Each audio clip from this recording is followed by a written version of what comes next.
Yeah. A nurse. Okay. Why do you want to be a nurse? Why do you want to be a nurse? Okay. That's the problem. That's our first problem. If you don't know why you want to do something, that's exactly where the problem is. Alright? That goes back to my first item, which is live a purposeful life. Let me tell you something. I was saying this not long ago. I hear people saying I need to fill in a leave form because I need a leave next week. I don't even know how that thing looks like. Never felt one in my entire life. Never. Now, on this one, I want you to understand this. You need to find your talent if you want to live a purposeful life. And people, when you say talent, they're thinking singing, acting. That's not talent. Talent is finding something that drives you. It's not just singing and music and all of those kind of things that people think that is what defines talent. You need to find something that you love doing. Like when I'm asking her, why do you want to be a nurse? If she does not know why she wants to be a nurse, it means she's just saying it because other people are saying it. It's not what she wants to do. So you first need to find what is it that drives you. Do you understand what I'm saying? If you find that you just love numbers for whatever reason, even as a child, and you don't understand why you love numbers, that's exactly where your talent is. Do you understand? If you love building things and you don't even know why you're building them, that is exactly where your talent is. If you just start taking buckets and putting them around and then you start beating them, we know you're a musician. That is you finding your talent. And part of the problem with our black communities is the fact that we don't assist our kids in finding their talents. We decide for them. We decide for them. We're like, no. Like you said, people decide what they want to do based on the current situation. At the time, they'll be like, no, we heard people that do this and then they get successful, and then you channel your child into that. Without looking at what is it that they want to do, what is it that they're good at, what is it that they're happy doing. Because you know what? If you didn't know, you are going to spend about 80% of your adult life at work. 80% of your adult life is going to be at work. 20% has to be for family, entertainment, funerals, holidays. But 80% of your adult life is going to be at work. So if you do something that you do not like or love, it means you're going to spend 80% of your adult life being miserable. And when you're miserable, you're not productive. You can never be productive if you're miserable. So right now, the challenge that you have when you live here, go find something that you love. Once you find something that you love, there's one guarantee. You're going to live a happy life because you're going to spend 80% of your adult life doing what you love. Do you understand what I'm saying? You are going to spend 80% of your adult life doing what you love.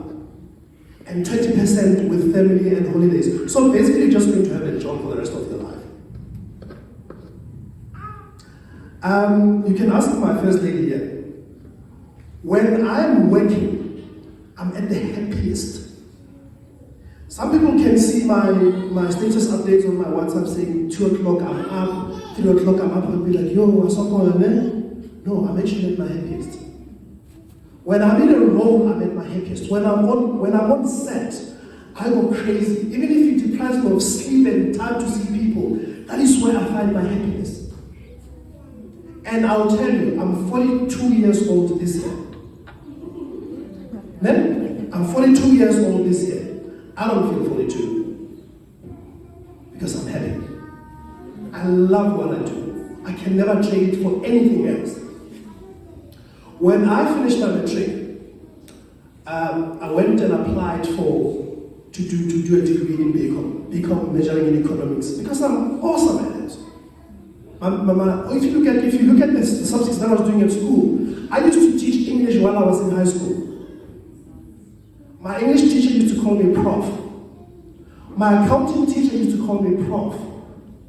My business economics teacher used to call me to come to the staff room so that I can help her understand what is written in the business economics book. So my principal, when I said I'm going to be a lecturer, he was like, what? And then I met him 3 years later, after I finished my matric and I was doing BCom and I dropped out of BCom. So 4 years later I met him. So he finds me standing by the side of the road waiting for a taxi and he had not seen me for 4 years. So he asked me, he's like, where have you been? And I'm like, no, I'm busy studying acting. And he's like, that's such a waste of your brains because you're such a smart boy. And I said to him, sir, how old are you now? Do you have a passport? I asked him if he had a passport. He's like, no. I'm like, if you look at my passport now, I'm running out of space. Do you know what that means? I've been traveling. I've been crossing borders, jumping oceans. And all his entire life, he has never had a passport. So he thought maybe acting is just me dancing on stage. When I started telling him the reason why he had not seen me for those years, where I have been, he was like, what? Right now he's one of my friends on Facebook. He's always taking me on things when he posts. He's always telling people that I'm his product. Do you understand? And I had to, and at the same time, I didn't blame him because that's what he knows.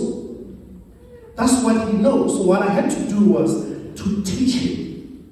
So that even those ones that are coming after me, they will not fall victims of the way he thinks. Do you understand what I'm saying? So you need to find your talent.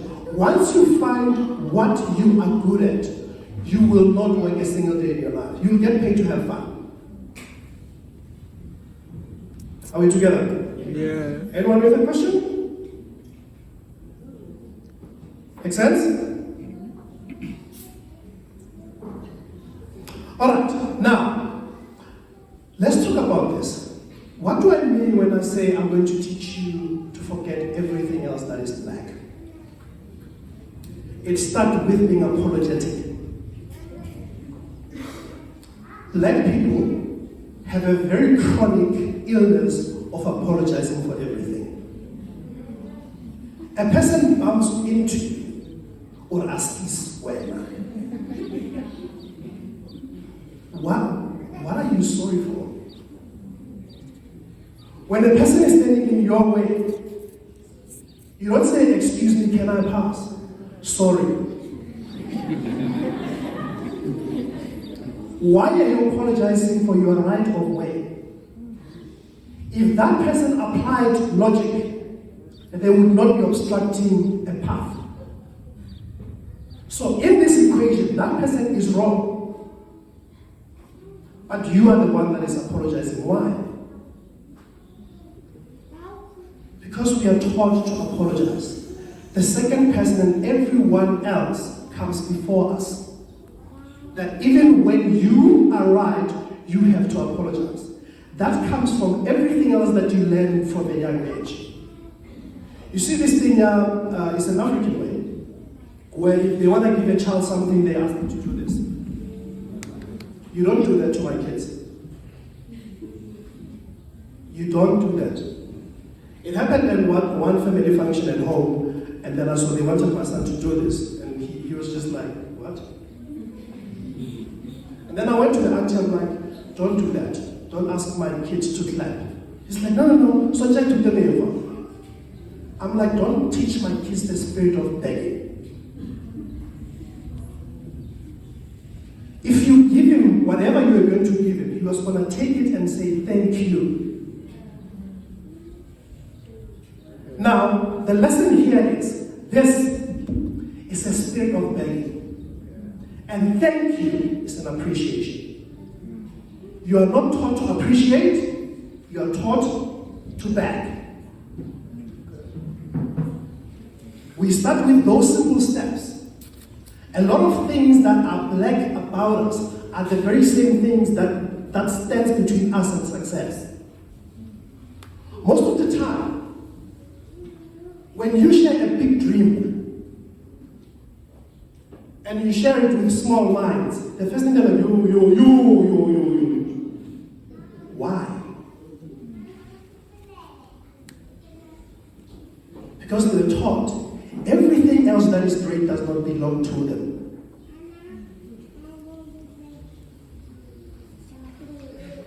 Do you guys understand? When I'm sitting here and people are screaming and everything, I'm just like, Lord. I met Abkele for the first time a few years ago.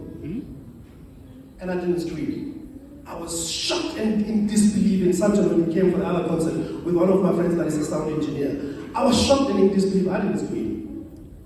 And if you don't know, I'm a big fan of R. Kelly's music. I've been listening to his music all my life. I didn't scream. I was just like there, like, as if I know him. And trust me, if I was to meet Denzel Washington tomorrow, I'm not going to scream. He's great. I look up to him. But I'm not going to act like I'm smaller than him.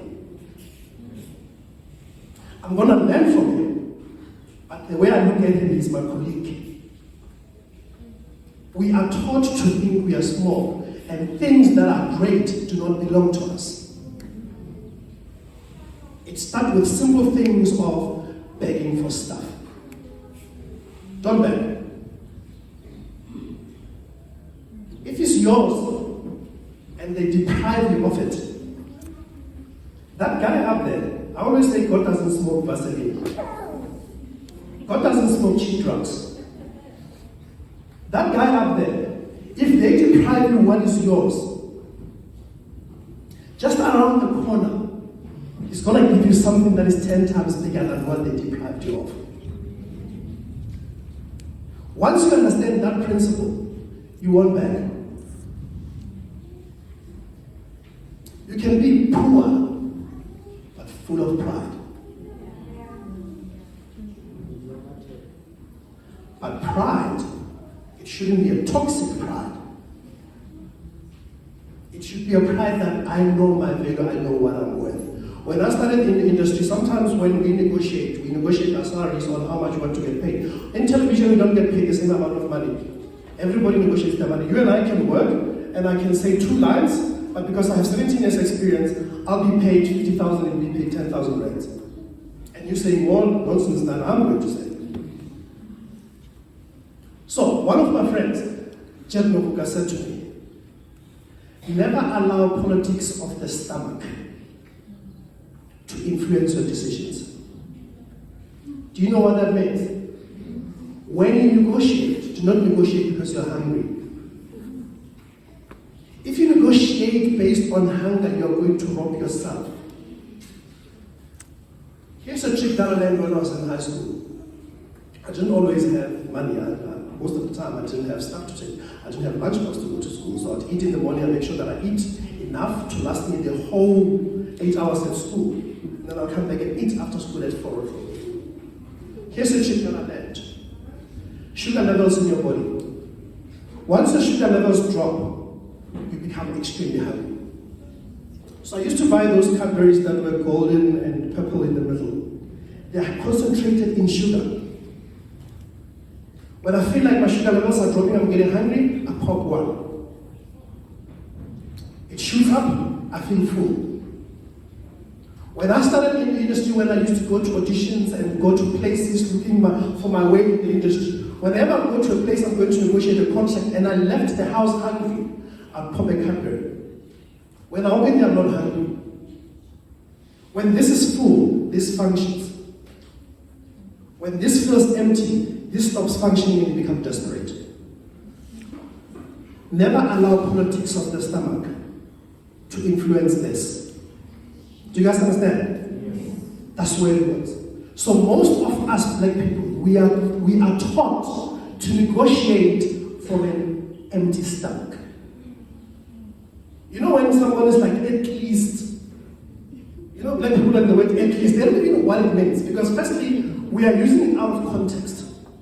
The way black people use at least is not how the English language actually means at least. That's why you see them watching the news, they're like, the news readers like at least 17 people will, they're like, at least these people, what do they mean? And then they want more. That's because the word doesn't necessarily mean how black people apply it. So we are taught to negotiate with an at least mindset. You need to unlearn it. Simple things. You see where you are, the environment that you are in. Never at any point allow it to affect the decisions that you're going to make. When we live here and then we're going to have a meeting in Sandton, and then we meet in the boardroom, no one knows where you're coming from. No one is following you with the GPS to see where you came from. So, but you, because you know where you're coming from, you are going to suppress yourself and negotiate with the mind of a gravel road. Because you are taught to believe that I should have the least, and everybody else can have more. It's the at least mindset and the begging mindset. Are we together?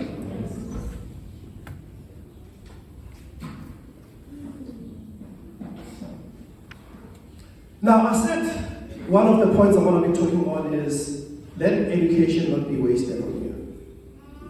Do you know what I mean by that? If you go to varsity, right, and then you graduate, and the first thing you're worried about is how to draft a CV, education has been wasted on you. Do you know why? Because you're already preparing yourself to be an employee. Why do you have to be an employee? Why does someone have to employ you? If that's the mindset, education is wasted on you. And what they're doing in high schools, when you finish matric, they'll be teaching how to draft a CV. Please tell them, for when that time comes, walk away. That's a trap. It's a trap that's going to trap you into getting into a cycle of debt. You're going to graduate, right? Draft a CV, get a job, be paid. It doesn't matter whether it's 100,000 rands per month. If you are in the tax bracket of people that are earning 100 rands per month, your debts are not going to be the same as someone that is in the 20,000 rands bracket per month. And then all these companies know that this is how much you're being paid, and all of them, they're going to start fishing you with credit cards and with all these things that you need to acquire, taking you into the very same setup that you need to be stepping out of. Rich people don't have credit cards. And when they do, they don't use the money that is on the credit card. They put their money in the credit card and they use their money and earn interest on the bank's money. Sin is the first step that puts you in a cycle of poverty. Think of yourself like this. You go to school, you're learning, young lady, environmental science, right? You learn environmental science, right? And you start looking for a job. How many black companies do we have that consult in environmental science? They are very what? Exactly. Why? Because we are taught that white people need to employ us. So when you go to school and then you get your degree, the first thing you need to think of, I need to be an employer. But the reason why people don't want to be employers is because there's challenges in being a businessman. And because we are taught not to face challenges, but to look for the easy way out, then we're going to drop the CV. That CV means you're going to spend 8 to 9 hours every single day making money for someone that is somewhere on the golf course. And then what do we do? Yeah, white people have money. You see those people that talk like that? I don't even know why they speak like that. I have the money. Already the whole mindset is destroyed. There is nothing that's going to come out of that person. You need to think of yourself as that person that is going to employ people. Our education system is designed for us to be slaves of the white system. And it starts with you drafting a CV. So whatever you're going to find as your talent from the top, you need to look at how can you make that, how can you make that talent to make you the boss instead of you being a slave? Do you understand what it means? And that starts with you drafting a CV. Are we together? Now, for you to understand this, you need to understand that life owes you nothing. Because a lot of people, when they have to start businesses, they start saying, I need to go find money. And then they go back to the spirit of begging. And when they ask for money, no one gives them money, because no one is going to come and give you money. No one is going to give. People will not give you money when they know that that money that they give you is going to make you prosper. Hence, if you ask for somebody for money to go to an interview, they'll tell you that they don't have it. But if you die, they'll find money to come to your funeral. We celebrate death as black people. We celebrate everything negative. Are we together? Right. Now, I'm going to come to the end because I'm trying to shorten everything as I had a whole thing laid out. So I'm going to tell you a bit of my story and where I come from and how I got to be in entertainment and what I do. Now, before I get there, I need to challenge you young people. A lot of you have cell phones that have internet. You guys can, you always have data. I don't know how you guys do it, but you always have. But it's actually being used for everything else that is not going to benefit you. You're living in the 21st century where that cell phone that you have can actually make you money while you're still at school. You guys see Somizi and posting Smack and all these products, right? Do you know how much he gets paid to post the product? 30,000 each time he posts something. So if in the morning he posts Smack, and then during the day he posts something about Woolworth, and then later on he posts something about Mercedes-Benz, he just made 90,000 rands that day.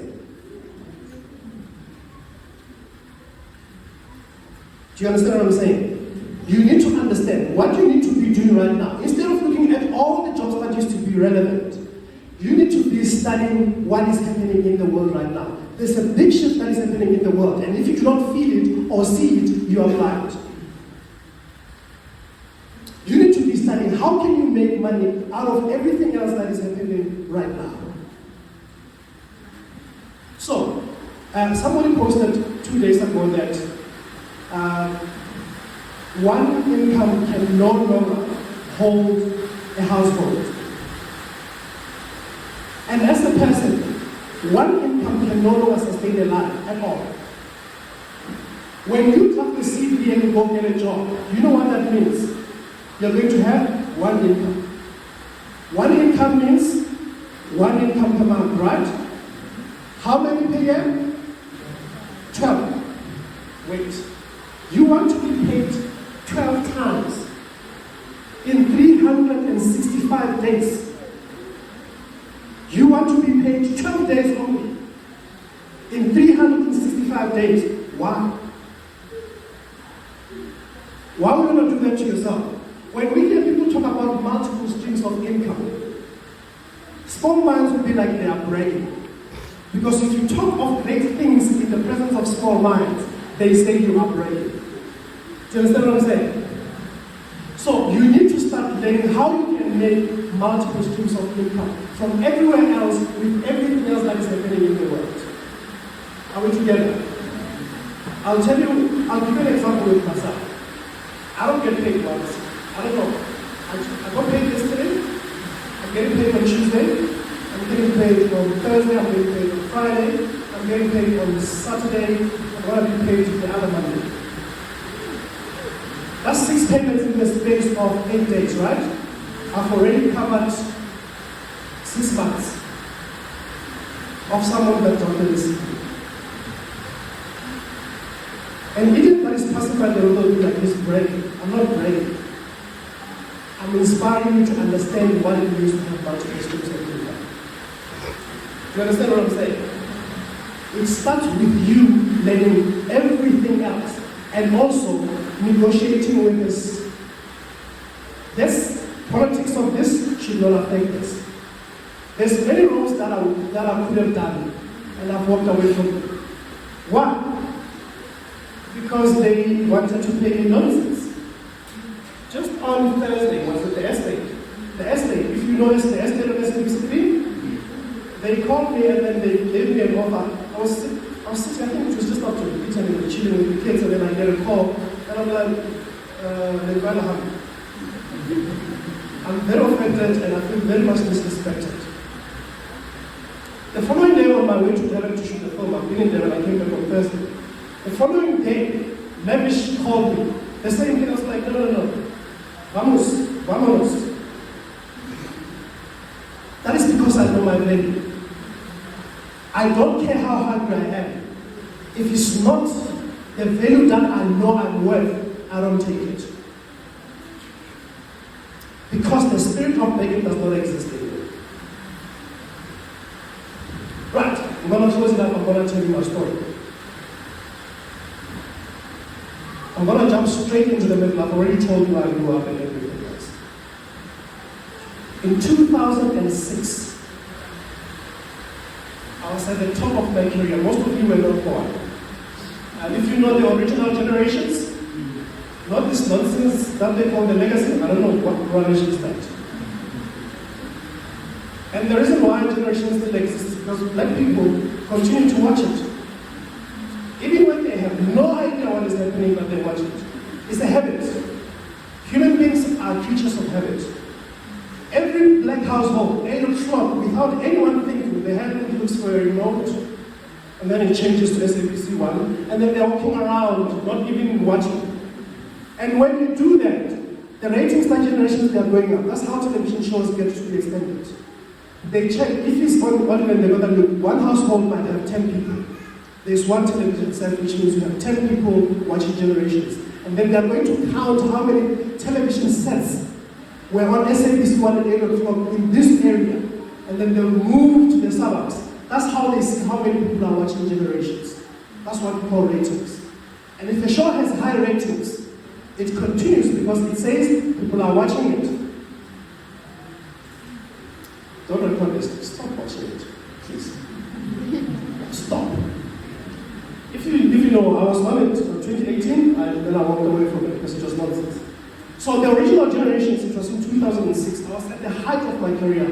The original generations with Kenneth Mashaba. I was playing Kenneth Mashaba's boy. I was young. I was 26. I was wearing pink ties and stuff. I was very young. And I'll tell you this. I was making more money than I could spend. Do you know what that means? When you get paid, and the next salary when it comes in, the salary from the previous month is not finished yet. It's not even halfway. Because with us as black people, we get paid on the 30th. The 3, stress. So I was 26 years old, I was making more money than I could spend. There would be 3 salaries piled up that I hadn't actually even spent. And we do appearances like where I come like this, or I go to a place. We go to a place in Pretoria where I used to MC at the casino. And after I finished MC, they'll give me an envelope with 20,000 rands cash. No tax. My car's carry-on had stacks of envelopes that had money from the previous weeks. I was young. I had one child that was spoiled rotten. Right? And in that year, I think 2006 and 7, I drank more alcohol than I've consumed in the last 15 years. In 2 years. So I was young. I had a lot of money. And you know, you grew up in the rural areas, and you know what I love here? What's it how I am? So whenever I see girls, I'll be like, walk in the opposite direction. So here I am, I'm young, I have money, I'm famous, and everybody wants me. What happens then is disaster is about to happen. Right? The only thing I'm proud that I've never done is drugs. But alcohol, I did a lot of it. And the messed up thing was that I only started drinking when I started working. I'll tell you why. Because I always had pride that I will not drink alcohol that does not match what I want. So I always said I'm going to drink whiskey and smoke cigars. I didn't even know how whiskey tasted at the time. But because every time I watched on TV, rich people were drinking whiskey and poor people were drinking beer. So I was like, I'm not one of them. I belong to that class of people that drink whiskey. So the point was, I'm going to work until I afford whiskey. And at that time, so I could afford any whiskey that I want. I'm going to tell you this. There's one time where me and my friends, I won't mention their name, my famous friends, we went to a place, we bought alcohol that was worth 120,000 rands in one day. 120, and they started a track. Because it was not yes. 120,000 rands was fitting in one boot. Because one bottle is about 4,000 rands. And we didn't care. When one of our friends came back overseas from winning an Oscar, I won't mention the book, we closed up a bar in Pretoria and paid the owner. We asked the owner, how much do you make on Thursdays? He said about 300,000 rands. We gave him 300,000 rands. And then we closed the bar and then we were drinking together. We allowed whoever we want to find themselves inside. So if you don't like you, if you come and then you facially challenged, you go back. Do you understand? So we had bouncers deciding what happens. I was young, I had money, and I did not know what to do. Then suddenly, I got sick. Sick that I couldn't work. I won't tell you why, but it was something to do with my brain. I couldn't work. I was sick. In the midst of all of that, my daughter that I was talking about, that she was spoiled rotten, she left me and she went to heaven. You know what happened? I got depressed. Black people don't believe in depression. You'll actually find a black mother seeing a child that is depressed, closing the curtains and always staying inside. They will give him money to go drink alcohol so that he looks happy. They're like, you're always in here, go out, you know that issue is a how. You're actually driving that child to more depression. Depression is not something that you can snap out of it. And then as a black man, I was in denial that I'm depressed. So I had to wake up one morning and realize that I'm depressed because I tried committing suicide 3 times. All that money that I had, there was nothing left. Everybody else that used to call and say, hey, Ops, go back, take down more. I'd be like, I think somewhere you're on the swap. None of them were taking my calls. Cousins would say, Ish, don't invite him to come to the wedding. Do you understand what I'm saying? Well, those cousins right now, they want me to attend their weddings, and I'm not going. I make them pay for me to go to the wedding. Everything else that I had was gone. The person that I loved more than anyone else in this world was gone. And in the middle of that, I was 32 years old, I had a heart attack. What was happening in my mind at the time was one thing: I need to die, I need to die, I need to die, I need to die, I need to die, because there is no point in living. But I had a son, he was 2 years at the time. So I had to choose to live for him. And I had to fight to get out of depression. I had to do what black men don't do, go for counseling. In high schools, they have counseling sessions these days. When they say counseling, people just go there, sit, finish the whole hour, then go. But they're not utilizing the resources of that hour that they're saying you to. Counseling helps, guys. It does not matter what you've gone through. If at any point you feel depressed, you find a social worker, you get counseling, you will thank yourself. That is another chronic disease that we need to uproot out of the communities. People don't take counseling very seriously. Black people don't take mental health very seriously. I had to fight out of that situation to get back to the top. The beautiful thing about what happened at the time was that I lost friends, I lost relatives, and I only had me and my brothers. And my brothers held me by the hand until I got my health back, until I started working. I would go to one audition and people would look at me funny because I was a shadow of the person I used to be. If I thought of myself as how they saw me, I was going to walk away. But the picture that they had of me was not the picture that I have of myself. So I went through that, got my first job, got the second job, got the third job, got the fourth job. And before I know it, is what you guys know. What you know now as me, that is how I actually got to be at the top. Right? Now you go SABC1, my face. Zanzimeji, my face. Mnet, my face. You listen to radio, my face. So if you hate me, you're not going to watch TV. So those friends that I lost, there's one lady that told me, well, every time my face shows up on TV, the husband takes the phone and then he switches the TV off. I'm like, he's going to be switching it off the whole day for the rest of his life. Do you understand what I'm saying? That fight was not an easy fight. To fight that, I had to do one thing, which is what I'm going to leave you with. In life, we have voices. The voice of your parents, the voice of your teachers, voices of your friends, voices of social media, so voices of mainstream media, which is television. And then there's one voice that matters above all those voices. Your own voice. The loudest voice in your head should not be the voice of your teacher, your parent, social media, anyone else.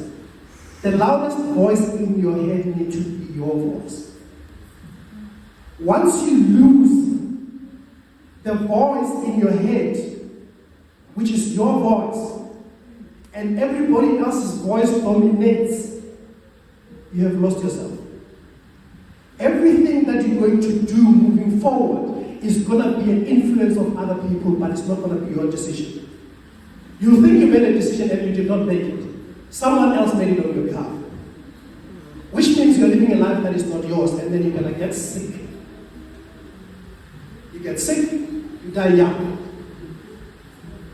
There's people that I meet that I'm 42 years old now, and they're like 31, but they look way older than me.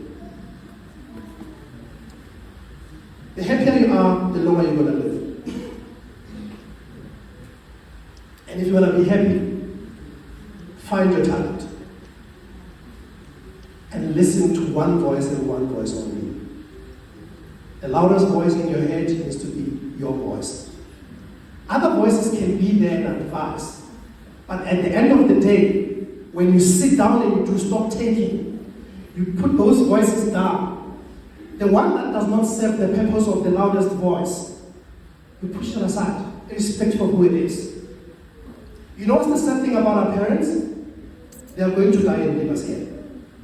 So if you listen to their voices when they die, and you are still living, you're going to be living their lives while they are gone, and not your life. Find your talent, close all the other voices out, and let the loudest voice in your head be your voice. And start unlearning everything else that is black. Thank you.